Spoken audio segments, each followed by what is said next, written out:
নিতাই গৌর হরি বল।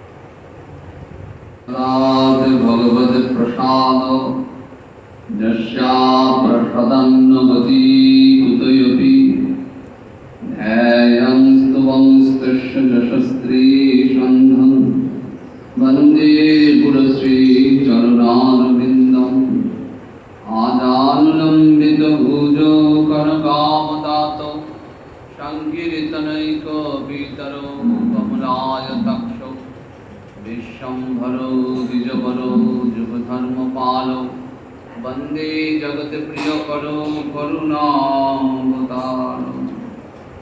नमस्त्रिकालसत्ताय जगन्नाथसुताय च सवृत्ताय सपुत्राय सगलत्राय ते नमः।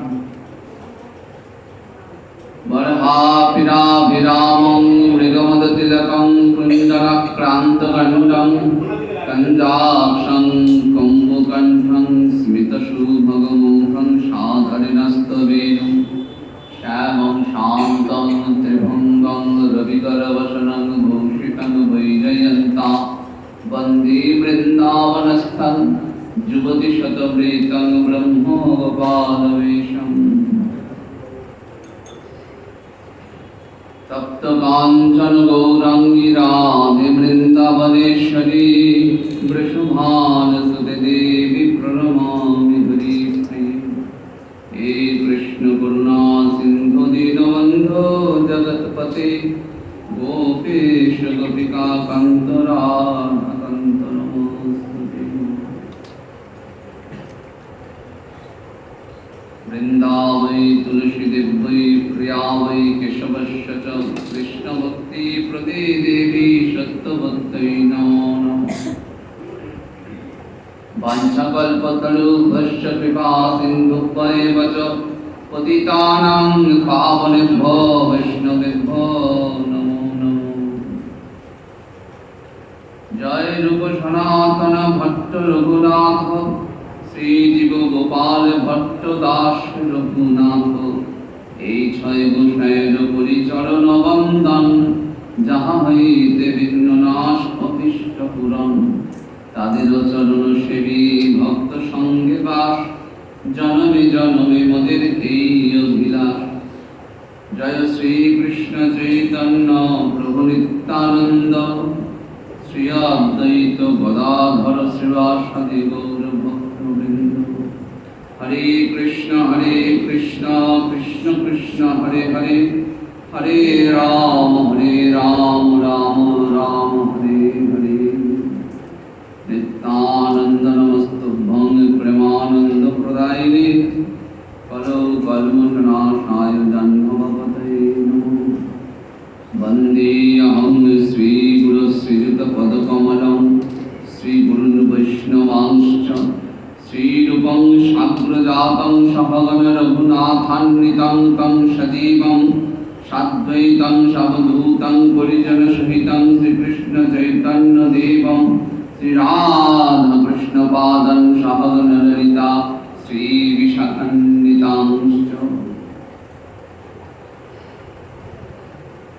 नित्यानंद सहित गौरांग जय जय सुनिले चैतन्य कथा भक्ति दक्ष भय।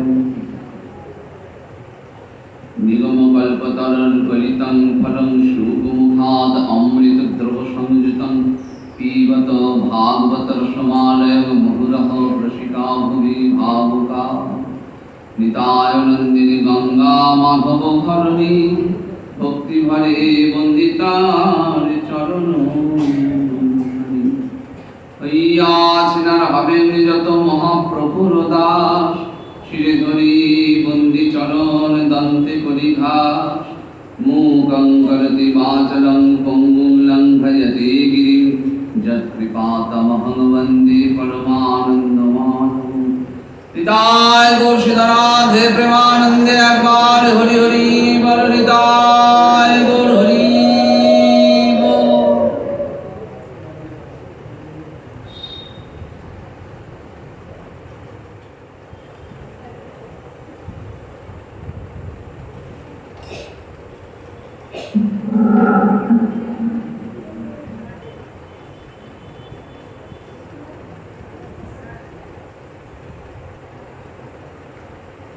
সমবেত ভক্তবৃন্দের চরণে আমার কোটি কোটি প্রণিপাত।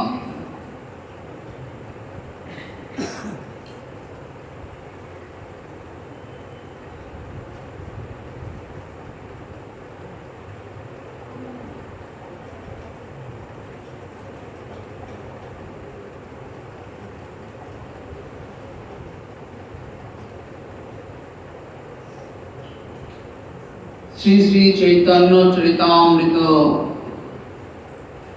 জয়ন্তী তিথি উদযাপিত হয়েছেন।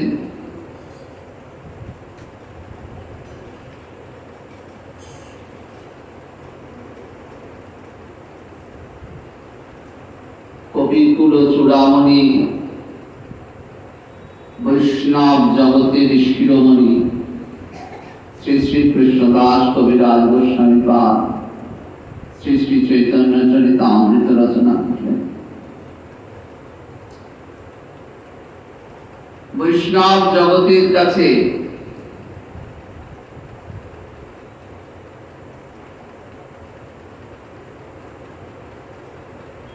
কৃষ্ণদাস কবিরাজ গোস্বামী পাদের যে অবদান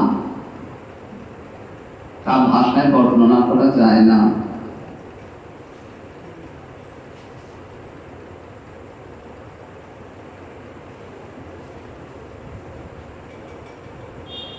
সেটি দুটি দিক দিয়ে, এক হচ্ছে বৈষ্ণব জগৎকে যে গ্রন্থ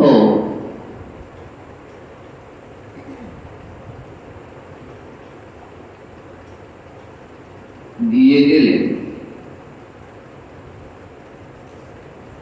তার মাধুর্য, তার ঐশ্বর্য দুটি অনুপম, অতুলনীয়। আর দ্বিতীয়টি হল কবিরাজ গোস্বামীর পাদের জীবনখানি। সেখানে তিনি অত্যন্ত বিনয়ের সঙ্গে জগৎবাসীকে কি বলছেন দেখুন। গ্রন্থ রচনা করতে গিয়ে কবির অন্তরে কত অহংকার অভিমান থাকে যে আমি একটা কিছু লিখলাম, আর কৃষ্ণদাস কবিরাজ গোস্বামী পাদের অন্তরটি কেমন বললেন। মহাপ্রভু যা বলান, অর্থাৎ তিনি যা বলা করাচ্ছেন তিনি তাই রচনা করছেন যন্ত্রের মতো। শুধু তাই নয়, তার পূর্বে মহাপ্রভুর কথা বর্ণনা করেছেন বৃন্দাবন দাস ঠাকুর।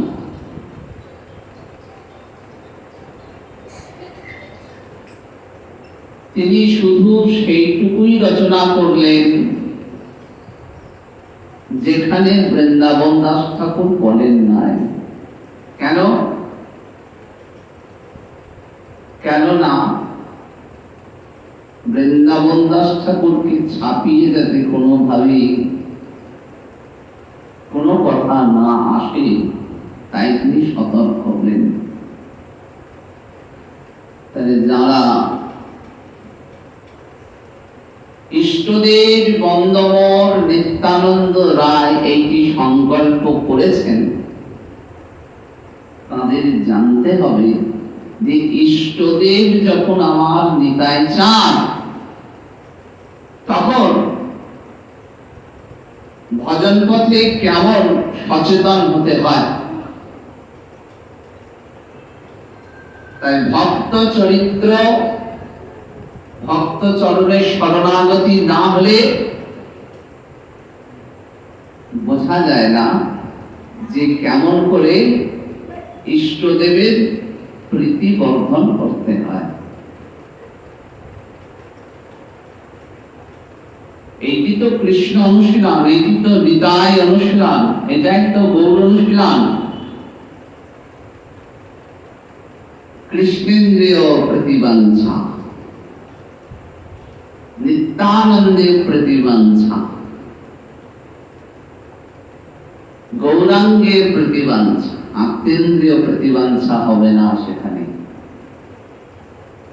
আমরা জানবো কোথায়, দেখবো কোথায়, পাবো কোথায়? ভক্ত চরিত্র যেখানে রয়েছে সেইখানে পাওয়া যাবে। ভক্ত হওয়াটাই বড় কঠিন।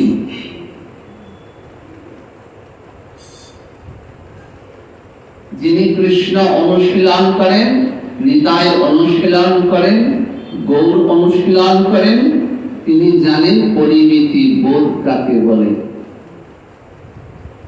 কারণ তিনি ভক্ত, যাতে নিতাই চাঁদের হৃদয়ে এতটুকু আঁচড় না লাগে সেই ব্যাপারে অত্যন্ত সচেতন থাকে। বৃন্দাবন দাস ঠাকুর গৌরহরির কথা যখন বললেন, কৃষ্ণদাস কবিরাজ গোস্বামী অত্যন্ত সচেতন ভাবে সে সমস্ত জায়গা এড়িয়ে যাচ্ছেন, যাতে কোনো ক্রমে ভুল না হয়ে যায়, দ্বিতীয়বার যেন বলা না হয়ে যায়।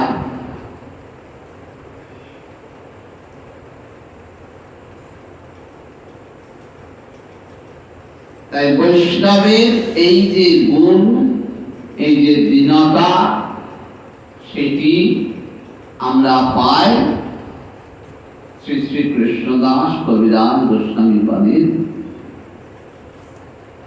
যে অভিমান শূন্য জীবন আচরণ, সেইখানে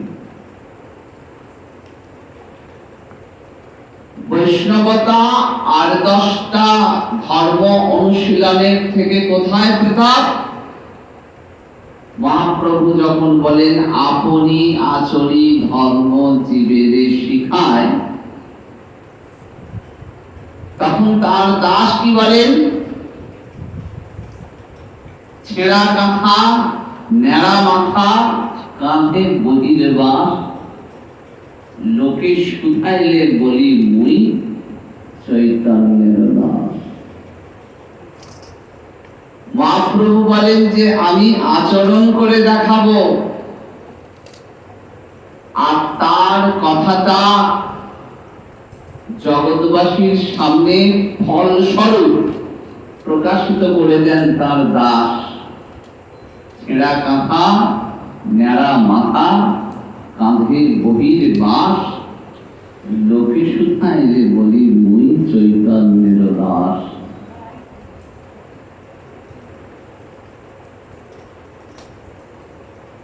বৈষ্ণবতা আচরণের ধর্ম, এ কথা বক্তৃতার ধর্ম নয়, মুখে বলে এ কথা হয় না। তাই যারা আচরণ করে, যে মহাজনেরা আচরণ করে দেখিয়ে গেছেন, আমাদের কর্তব্য হলো তাদের সেই চরণখানি স্মরণ করা, তাদের চরণে শরণাগতি। বৈষ্ণবের পদধূলি তাকে মন স্নান কেলি, তর্পণ মন বৈষ্ণবের নাম। এই কারণে বলেছেন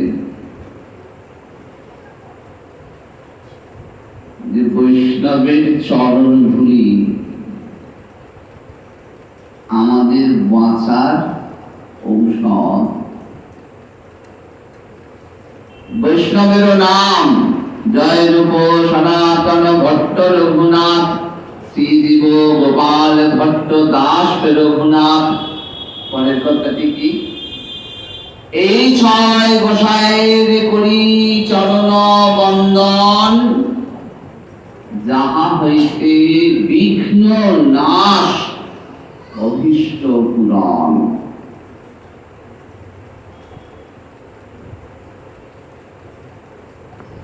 বৈষ্ণবের নাম করলে সমস্ত বিঘ্ন নাশ হয়ে যায়।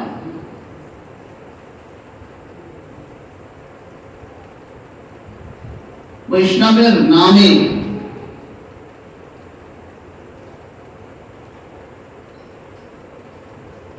ভক্তের নাম করলে যিনি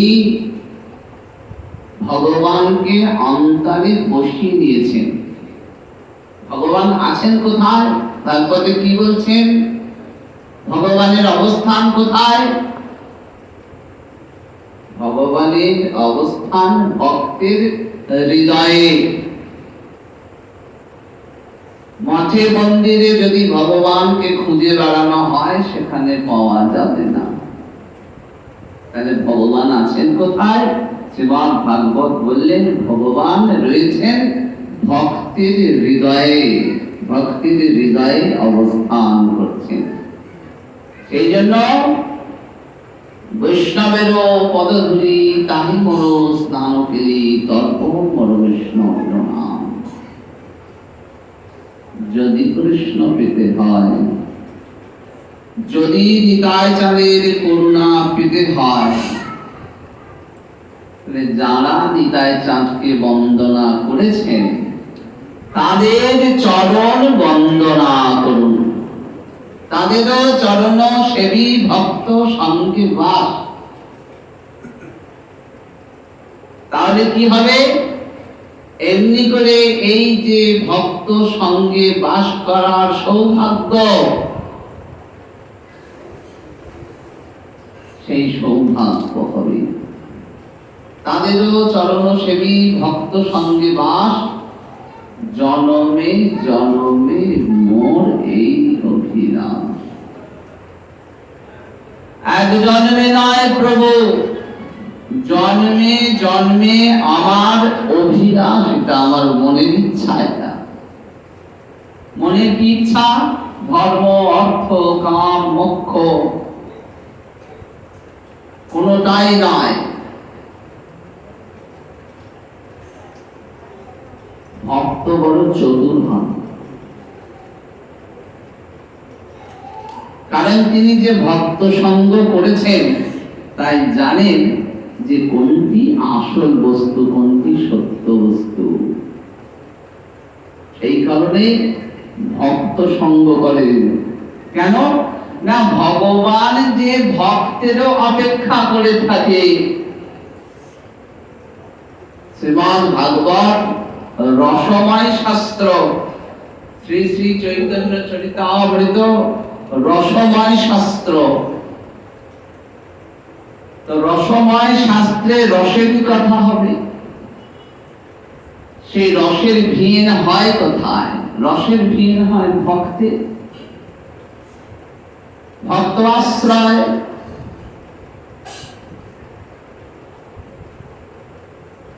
সেই ভক্ত আশ্রয়ে রসের ভিন হচ্ছে। তাই যদি ভগবানের খোঁজ পেতে হয়,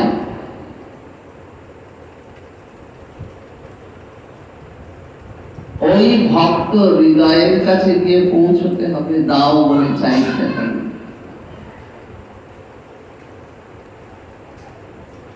গোবিন্দ প্রেম কোথায় পাওয়া যাবে? নিতাই চাঁদের করুণা কোথায় পাওয়া যাবে? যারা তার করুণা পেয়েছে তারা সকলেই আশ্রয়। সেই ভক্ত হৃদয়ের কাছে গিয়ে চাইতে হবে, দুহাত পেতে দাও।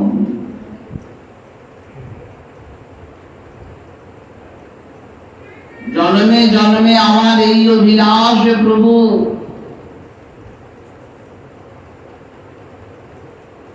আমি যেন যুগল প্রেমে মজে থাকতে পারি, আমি যেন নিতাই গৌরীর প্রেমে মজে থাকতে পারি। এমনি করে ভক্তের কাছে চাইতে হবে, কারণ ভক্তের কাছে বাঁধা রয়েছেন গোবিন্দ, খুঁজে বেড়াচ্ছেন। যেমন করে বাৎসল্য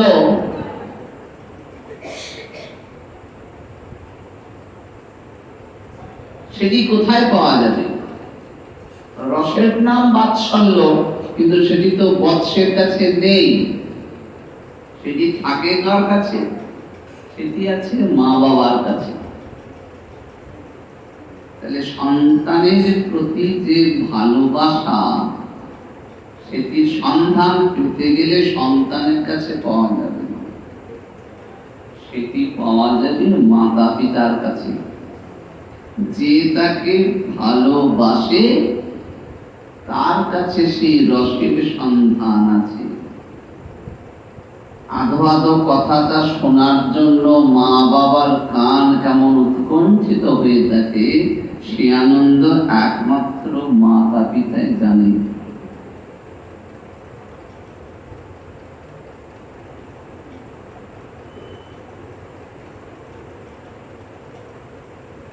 ঠিক তেমনি যদি ভগবানকে পেতে হয়, তাহলে ভগবানের কাছে গিয়ে চাইলে ভগবান দিতে পারবে না, কারণ ভগবান ঋণী হয়ে বসে আছে। তার সব কিছু দেওয়া হয়ে গেছে ভক্তের কাছে। নিজে পর্যন্ত কি করেছেন? আত্মসমর্পণ করেছেন তার ভক্তের কাছে। এই কথা আছে না, যে যখন দীক্ষা হয় তখন কি হয়? শিষ্য গুরুদেবের কাছে আত্মসমর্পণ করেন। তারপরে কথা কি কত গুরুত্বপূর্ণ, বললেন সেইখানে গোবিন্দ আত্মসমর্পণ করেন শিষ্যের কাছে। শিষ্য যেই মাত্র গুরুদেবের কাছে আত্মসমর্পণ করলেন, আমি তোমার হলাম, সে তো বলে না গোবিন্দের হলাম। কেন?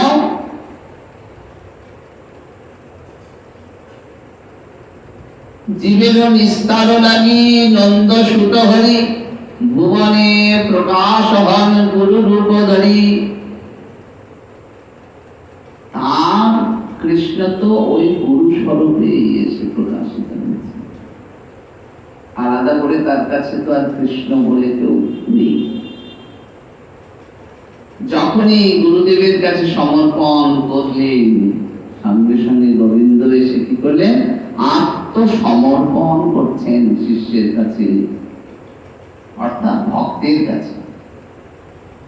ভক্তের কাছে যে আমি তোমার হলাম, তাহলে তো ভক্তের কাছে গোবিন্দ ঋণী হয়ে থাকছেন, ঋণী হয়ে যাচ্ছেন।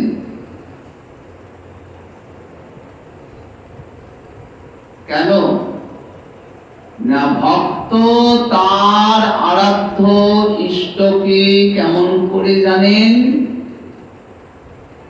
মোর সখা, মোর পুত্র, এই তো তার ভাব, এই তো তার ভাব। মোর সখা, তুমি আমার ভগবান কিসে? মোর পুত্র, তুমি তো আমার সন্তান স্বরূপ, তুমি তো ভগবান নও।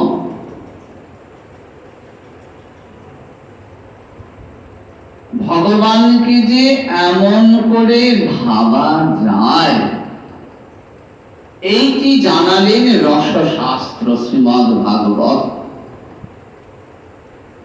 এইটি জানালেন শ্রী শ্রী চৈতন্য চরিতামৃত।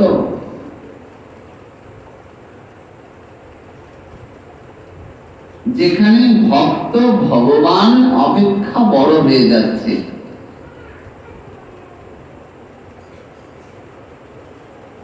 রসশাস্ত্রের এইটি বৈশিষ্ট্য যে ওই যে রস, সেই রসে বাঁধা পড়ে যান ভগবান। তাই ভক্তের চরণে যখন আশ্রয় নেওয়া হয় তখনই ভগবানকে পান।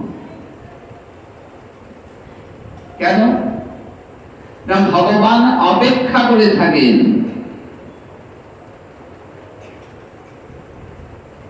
কেমন আশ্চর্য কথা, অদ্ভুত কথা, নূতন কথা, যে ভগবান অপেক্ষা, যে ভগবানের ইচ্ছা মাত্র কোটি কোটি ব্রহ্মাণ্ড তৈরি হয়। একেবারে খুব নূতন গবেষণা, খুব আনন্দের সঙ্গে চিৎকার করে বলছে যে আর একটা পৃথিবী পাওয়া গেছে। এই দু একদিন আগে কত উল্লাস! ভৌত বিজ্ঞান, রসায়ন বিজ্ঞান, জ্যোতির্বিজ্ঞান সবাই প্রচুর চেষ্টা করে আমাদের আনন্দের একটা খবর জগৎবাসীকে জানাচ্ছে যে আর একটা পৃথিবীর সন্ধান পাওয়া যেতে পারে। শাস্ত্র তো কবেই বলেছেন সে কথা। এমন কোটি কোটি ব্রহ্মাণ্ড রয়েছে, কোটি কোটি ব্রহ্মাণ্ড। এটা তো একটি মাত্র, আমরা দর্শন করছি, আমরা তার আনন্দ পাচ্ছি। ভক্ত ভগবানের এমন লীলা কোটি কোটি ব্রহ্মাণ্ডে অহরহ চলছে, তাই তিনি সৎ, তাই তিনি চিৎ, তাই তিনি আনন্দ। তাকে কল্পনা করা যায় না। বেদ বলেছেন, উপনিষদ বলেছেন যে তাকে কল্পনা করা যায় না, তাকে পরিমাপ করা যায় না। ভগবান এত বিশাল, এত বিরাট, আপনি সব কল্পনা করতে পারেন।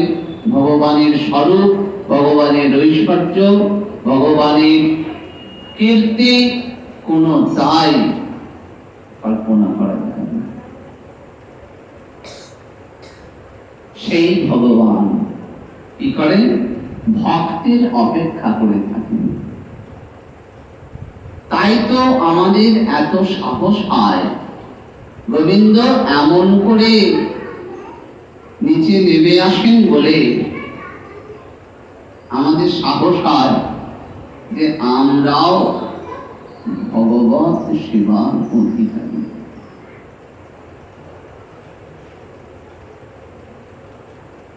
এই পুঁজ রক্তময় শরীরের সাহস হয় কি করে যে সচ্চিদানন্দময় বিগ্রহের সঙ্গে মিলিত হওয়ার। আমরা কখনো ভেবেছি, কখনো প্রশ্ন করেছি গোবিন্দের যে স্বরূপ সেটা তো সচ্চিদানন্দময় স্বরূপ, আমার তো নয়। আমার কি ঐশ্বর্য আছে? কোন ঐশ্বর্য নেই, সবটুকুই ঋণ করা। ভগবান যা দিয়েছেন ওই সবটা নিয়ে আমরা বসে আছি। এক কণা আলো আমি তৈরি করতে পারি না, এক কণা অন্ধকার আমি তৈরি করতে পারি না, এক ফোঁটা জল আমি তৈরি করতে পারি না, এতটুকু হাওয়া আমি তৈরি করতে পারি না। সবটুকুই নিতে হয় আমাদের, সবটুকুই ধার করতে হয়। সেই আমার এত সাহস হয় যে আমি ভগবানকে পুত্র স্বরূপে সেবা করছি, সেই ভগবানকে সখা স্বরূপে সেবা করছি, সেই ভগবানকে পতি স্বরূপে সেবা করছি। এই সাহস আপনাকে কে দিয়েছে? রসশাস্ত্র দিয়েছে। বলেছেন যে ভগবান ভগবান নয়, মোর পুত্র, মোর সখা। এমনি করে যুগে যুগে তিনি ধরা দিয়েছেন। ওই জগতের জীব একটা নতুন খবর তাহলে শোনো, ভগবান তোমার কাছেও ধরা দিতে পারেন। এটা নতুন খবর আছে। তিনি হতে পারেন সচ্চিদানন্দ বিগ্রহ, হতে পারেন কোটি কোটি ব্রহ্মাণ্ডে তিনি অনবরত লীলা করছেন, সে লীলা আমার কল্পনার বাইরে। কিন্তু এটাও সত্য যে যুগে যুগে তিনি এমন করে ভক্তের কাছে ধরা পড়েছেন, একবার নয় বারবার। তাই তিনি তোমারও হতে পারেন।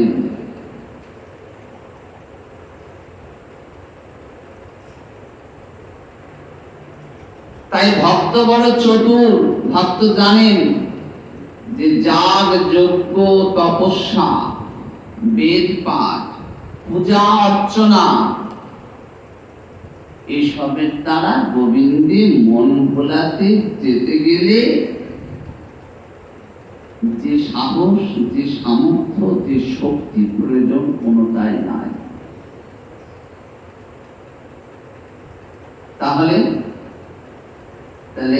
এক ফোঁটা চোখের জলে 2 বার তুলসী নিয়ে চরণ তলে সমর্পণ আমি প্রমাণ করলাম।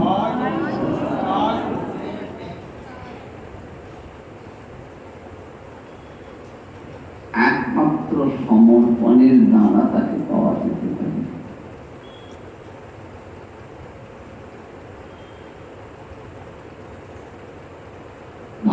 ভক্ত বড় চতুর এই কারণে, তিনি জানেন যে সংসারে আমার বলে কিছু নেই। সবচেয়ে তো ঋণ করা, সবচেয়ে তো ধার করা। কিন্তু যিনি সৃষ্টি করেছেন সেই স্রষ্টাকে ধরে ফেলা যায় খুব সহজে, খুব সহজে।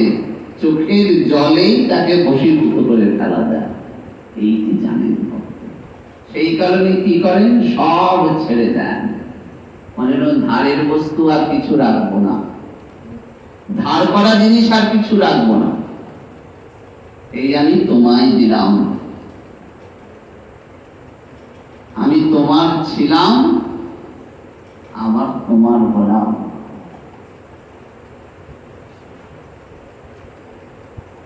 মায়া দেবীর একটা চেষ্টা আছে জীবকে ভগবান বিমুখ করে দেওয়া। সুন্দর সুন্দর করে ঝুলনের সময় যেমন পুতুল সাজায় না, এই পাহাড়, পর্বত, একটা নদী,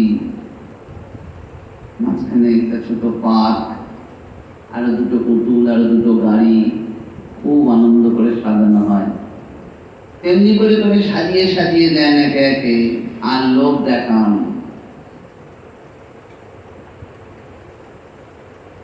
কিন্তু যদি ভক্তের সঙ্গ হয়, তিনি কি বলেন? একটা মাছ সে জল থেকে উঠে পড়েছে, পাড়ের দিকে উঠেছে, উঠে এক সজ্জন সাধুর সঙ্গে দেখা হয়েছে। বললেন, সাধু বলো তো কোন দিকে গেলে আমার সুখ লাভের সম্ভাবনা আছে? যিনি সাধু, যিনি সজ্জন, তিনি বলবেন, তুমি যে দিক থেকে এসেছো ওদিকে ফিরে যাও। সামনের দিকে গেলে তোমার মৃত্যু নিশ্চিত।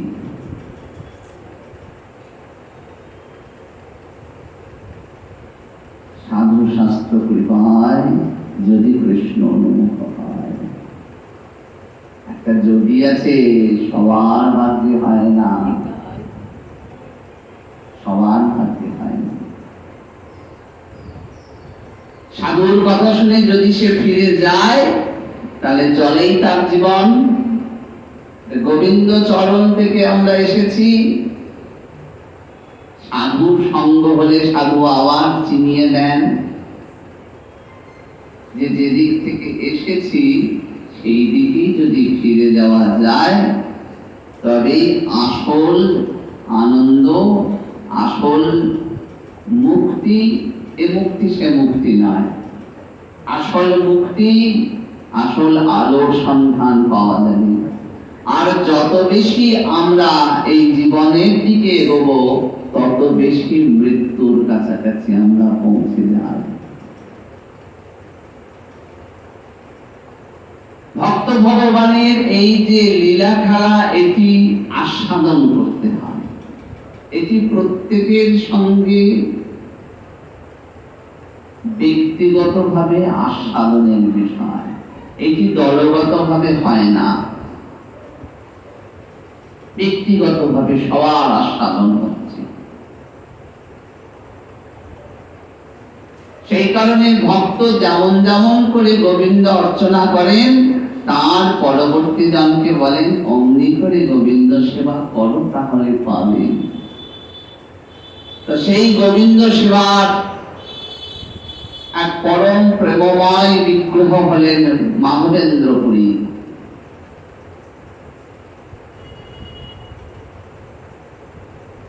গৌরহরি যে প্রেম জগৎকে দিচ্ছেন না, সেই প্রেমের মূল স্কন্ধ ছিলেন মাধবেন্দ্র পুরী বাবা।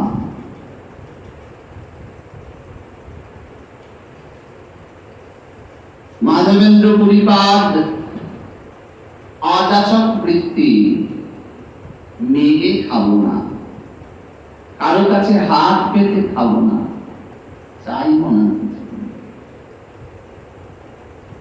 হরের নামই কেবলম। মহাপ্রভু দাস তিনি, জানেন কেমন করে মহাপ্রভুর প্রীতি হবে।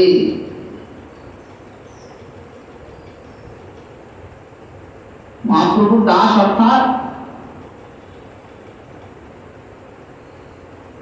ওই প্রেম বিতরণের দায়িত্বটি তার, সেই অর্থে।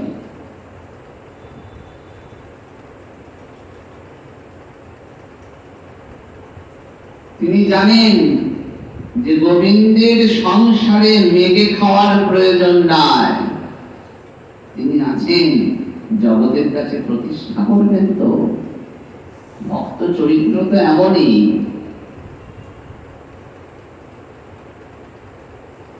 ভগবানকে ভজনাতেই তাঁর সকল গৌরব। ভক্তের সকল তোমার গরবে গরবে নিহাম রূপসী তোমার রূপে, ভক্ত বলেন না আমার রূপে, তোমার গরবে গরবে নিহাম রূপসী তোমার রূপে। আমার আবার যদি তুমি গৌরবান্বিত করো তাহলে গৌরব হবে, না করালে না হবে। এই সমর্পণ মাধবেন্দ্র পুরীপাদ অযাচক হয়ে নাম করছেন। করতে করতে যখন গোবিন্দকুঞ্জের তীরে এসে বসেছেন, তাকে এক ব্রজবাসী এসে একটু দুধ দিয়েছেন। ব্রজ ভাষায় বলছেন, লে বাবা দুধ পিলে। দিদি ভাবছেন যে আমার যে ক্ষুধা পেয়েছে, তৃষ্ণা পেয়েছে, এই কথা কি করে জানবো। বলছেন যে শোন, ব্রজমাইয়ারা যাচ্ছিল রাস্তা দিয়ে, তারা বললেন এক বাবাজি বসেছে, তার বড় ক্ষুধা তৃষ্ণা পেয়েছে, সেই কারণে আমাকে দিয়ে পাঠালো, তুই খেয়ে নে, আমি ফেরার সময় নিয়ে যাব। কোনটা পাত্রটা পান করে নিলেন।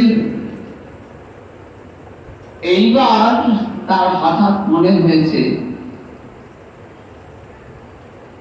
খেয়েছিল, ওই পাত্রটা তো নিতে এলো না, এত সময় পেরিয়ে গেল। রাত্রে স্বপ্নাদেশ পাচ্ছেন যে আমি পাশের জঙ্গলে বহুদিন পড়ে রয়েছে, আমার সেবা হয়নি মাধবেন্দ্র, আমি তোমার অপেক্ষায় আছি, কবে তুমি আসবে এসে আমার সেবা করতে। দেখুন রসময় শাস্ত্রে ভগবান কেমন রসের কানাল, কবে সেবা করবে করেই রয়েছেন। ভগবান যখন পড়ে থাকে, ভগবানের এত ঐশ্বর্য, সে তো নিজেই প্রকটিত হয়ে সেবা করেন, ভক্তের অপেক্ষা করে থাকেন কখন ভক্ত এসে সেবা করবে। জানালেন সমস্ত ব্রজবাসীদের। ব্রজবাসীরা ছুটে এলেন, খনন কার্য হলে দেখলেন অপূর্ব গিরিধারী। সেই গিরিধারীকে নিয়ে এলেন। গিরিধারীকে কোথায় প্রতিষ্ঠা করছেন? একবারে গোবর্ধনের উপরে প্রতিষ্ঠিত করছেন। বিরাট উৎসব। আর মাধবেন্দ্র পরিবার কি দেখছেন? অন্তশ্চক্ষুতে কি দেখছেন? দেখছেন ওই গোপাল হাত বাড়িয়ে সেই নিবেদিত অন্ন গ্রহণ করছে, কতদিন খায় নাই, কত ক্ষুধা, কত তৃষ্ণা, কত ক্ষুধা সবাই দেখতে পায়নি, একমাত্র মাধবেন্দ্র পরিবার দেখতে পাচ্ছেন যে গিরিধারী কত ক্ষুধার্থ। তাহলে ভগবানেরও খিদে লেগে যায়, একথা কে জানতে পারে? একমাত্র ভক্ত তার ভক্তির দ্বারা জানতে পারে।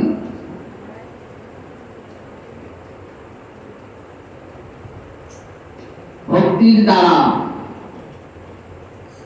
এমনি করে তার সেবা পূজা যখন চলছে, একদিন আবার স্বপ্নে জানাচ্ছেন যে বড় গরম লাগছে, আমার শরীরকে একটু শীতল করতে হবে, চন্দন লেপন করে। বয়স হয়ে গেছে, কোথায় চন্দন পাবেন? শ্রেষ্ঠ চন্দনটি ভগবানের সেবার জন্য প্রয়োজন। কোথায়? না দক্ষিণ দেশে পাওয়া যাবে সেই চন্দন, তুমি যাও নিয়ে এসো।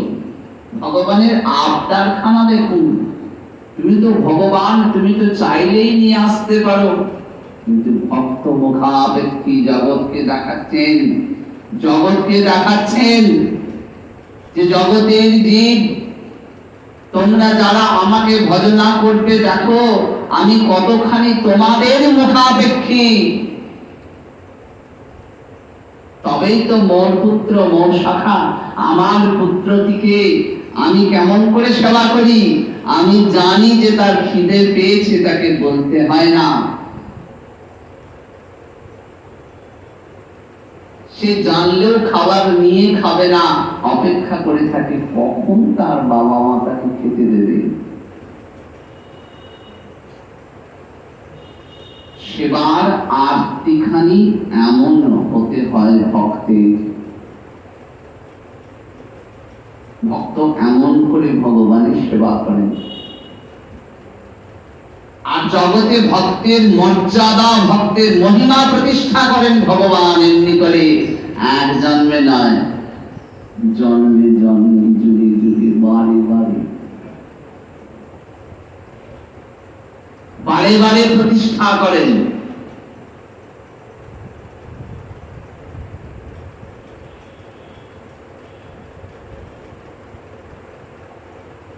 দক্ষিণ দেশ যাচ্ছেন, যেতে যেতে রেমুনায় গোপীনাথের দর্শন হলো।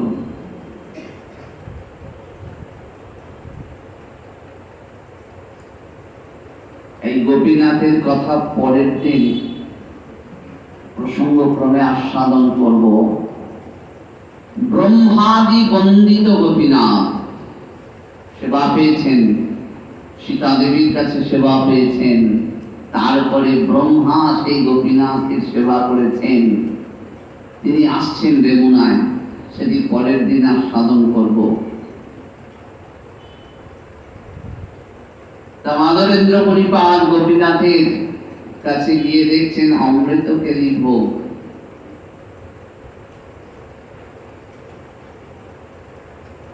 অযাচক বৃত্তি, তার মনে হয়েছে শুধু তাহা অমৃত কেলি ভোগ, অপূর্ব ভোগ।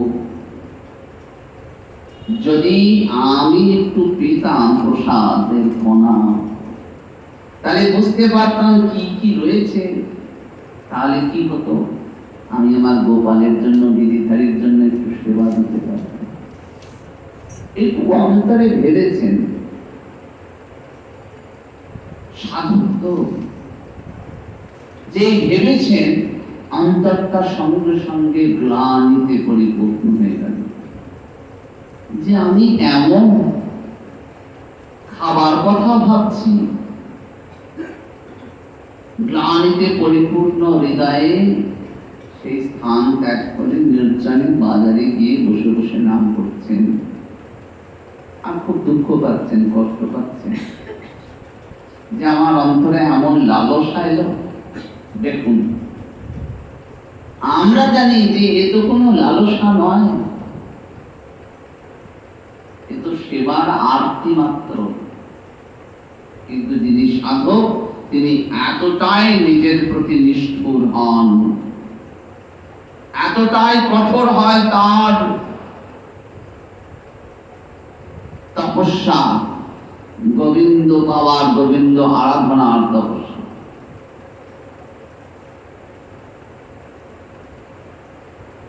আর গোবিন্দ তো প্রেমের কাল, ভক্ত চেয়েছে, ভক্ত ডেকেছে এমন করে। কি করেছেন? মায়ায় ভুলিয়ে দিয়ে পূজারীকে 11টি বাটি আছে, পূজারী দেখছে 12টি বাটি, গুনে গুনে সে চলে গেছে, শীতল তুলে শীতল সেরে চলে গেছে। রাত্রে স্বপ্নাদেশ হচ্ছে, জগৎ আমার ভক্ত কাঁদছে, ওখানে আমার ভক্ত কাঁদছে, আঁচলের তলায় আমি ভোগ লুকিয়ে রেখেছি, প্রসাদ লুকিয়ে রেখেছি, যাও নিয়ে যাও, তার নাম মাধবেন্দ্র, তুমি গিয়ে তাকে দাও। পূজারী চঞ্চল চকিত হয়ে উঠে পড়েছে, কি দেখলাম? ছুটে গিয়ে দেখছেন মন্দির খুলে, তাই তো, একটি বাটি তো কম, আমি তো গুনে গুনে রেখেছি, কিন্তু একটি বাটি কম। ধরা তলে দেখছেন, আঁচলের তলায় দেখছেন একখানি প্রসাদের অমৃতখানি ভোগ লুকিয়ে রাখা আছে। কত সৌভাগ্য, এতদিন এত সেবা করেছি, কখনো এমন করে তো আমার গোপীনাথ কথা বলে ওঠে নাই। আজ আমার কত সৌভাগ্য যে কোন এক মাধবেন্দ্রপুরী, তার জন্য তুমি আমায় কত কৃপা করলে। ছুটে গেছেন বাজারে, কে আছো মাধবেন্দ্র, কে আছো মাধবেন্দ্র, তোমার জন্য গোপীনাথ প্রসাদ পাঠিয়েছে, কে আছো? মাধবেন্দ্রপুরী নিজের নাম শুনে কাঁদাচ্ছে, বলে নাও, গোপীনাথ তোমার জন্য প্রসাদ পাঠিয়েছেন। ভক্তের অবস্থা কি হয়? ভক্তের চোখের জল সম্বল আসছে, কত কৃপা, এত কৃপা।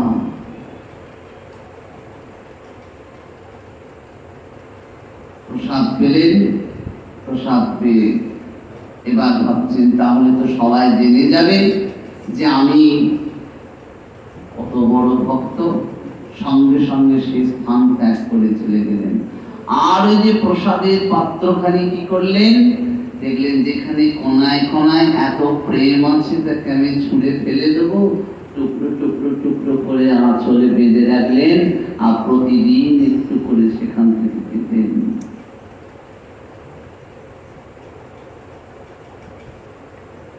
এমনি করে গোপীনাথ কি হলেন? ক্ষীর চোলা গোপীনাথ ছিলেন। গোপীনাথ আজ মাধবেন্দ্রপুরী পাদের যশ বর্ধন করলেন, যেমন করে যশ বর্ধন করে তিনি করেছিলেন যশোদা, দামবন্ধন লীলায় তিনি ভক্তকে করলেন জগতের কাছে যশোদা, তেমনি করে আজ জগতের কাছে আর এক ভক্তের মহিমা, আর এক ভক্তের যশ প্রতিষ্ঠা করলেন তিনি হলেন ক্ষীর চোরা গোপীনাথ, নামটাই বদলে নিলেন নিজে। সেই ক্ষীর চোরা গোপীনাথের অঙ্গে চন্দন লেপন করছেন, আর সেই চন্দনের শীতলতা কোথায় অনুভূত হচ্ছে? কোথায় বৃন্দাবন, কোথায় গিরিরাজ, সেখানে গিরিধারী তার শীতলতা অনুভব করছেন। ভক্তের সঙ্গে ভগবানের এই রকমের বন্ধন তৈরি হয়। আর এই মোর পুত্র, মোর সখা, এই যে ভাব, এই ভাবের সেবা দিলেন কে? এই ভাবের সেবা দিলেন গোপিকার যে প্রেম কহে ভাগবতে, নিত্যানন্দ হইতে তাহা পাইল জগতে। কে দেবার ছিল? ওই মাধবেন্দ্র পরিপাত দিলেন। তারপরে আমরা কোথায় পাই? আমরা নিতাই চাঁদের কাছে পাই। জগতের দ্বারে দ্বারে গিয়ে বললেন, শোনো, ভগবান দূরের নয়, ভগবান বড় কাছে। তাকে পেতে জানতে হবে শুধু, তাকে পুত্র করে, সখা করে, পতি করে, প্রভু করে নয়। তোমার ভগবান তোমার প্রভু নয়, তোমার প্রেমের ভিখারি। নূতন সংবাদ বললেন, দেখো ব্রজবাসীরা এমনি করে সেবা করছে, তুমিও সেবা করো। ধরে কিশোরের প্রেম, নিতাই ডাকে আয়, নিতাই ডাকে আয়, আয় গৌর ডাকে আয়। শান্তিপুর ডুব ডুব নদে ভেসে যায়। ধরে কিশোরের প্রেম, নিতাই ডাকে আয়, নিতাই ডাকে আয়, আয় গৌর ডাকে আয়। শান্তিপুর ডুব ডুব নদে ভেসে যায়। প্রেম কলসে কলসে ঢালে তবু না পুরায়, প্রেম কলসে কলসে ঢালে তবু না পুরায়। ধরে কিশোরীর প্রেম, নিতাই ডাকে আয়।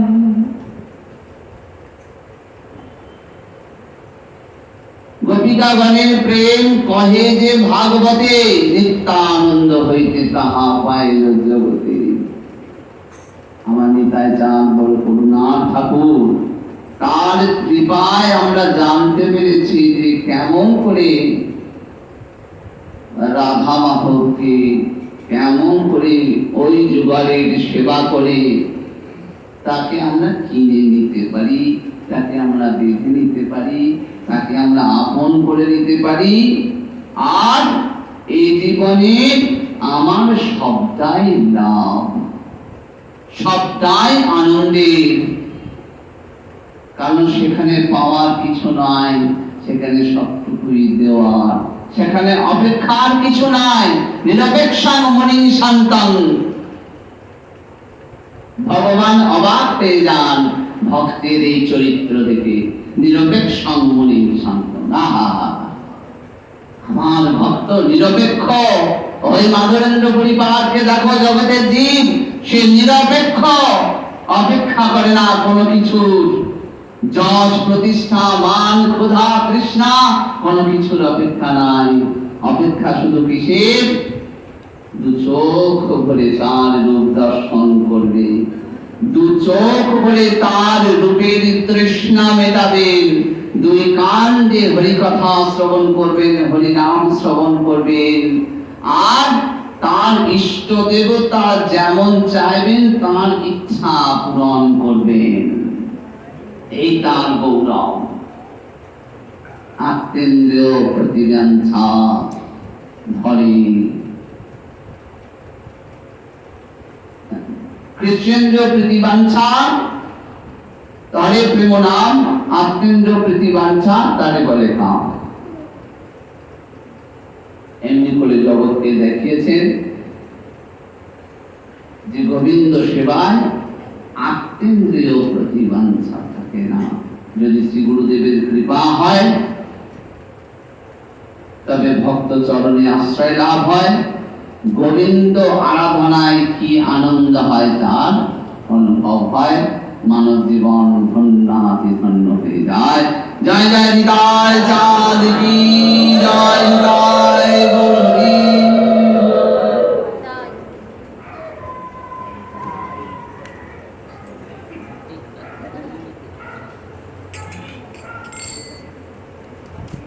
জয় জয় রাধে